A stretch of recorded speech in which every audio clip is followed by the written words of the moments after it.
Hi guys, welcome back to my new vlog. So guys, कल तो हमने गोवा को कर दिया था बाय बाय और आज है हमारी ट्रेन। ये ट्रेन का नाम है राजधानी एक्सप्रेस। तो आपको व्यू दिखाते हैं बाहर का।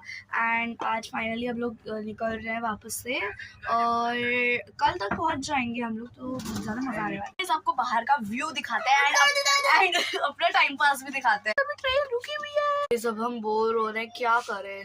पता नहीं क्या करता है। मुझे तो नींद आने लगी। तो टाइम पास में बोर हो जाता है। तो गाइस थोड़ी देर रेस्ट ही कर लेते हैं।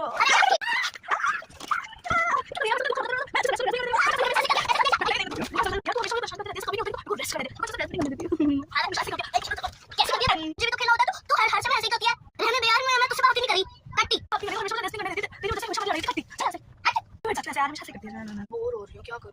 दोस्ती कर ले। खेलते हैं।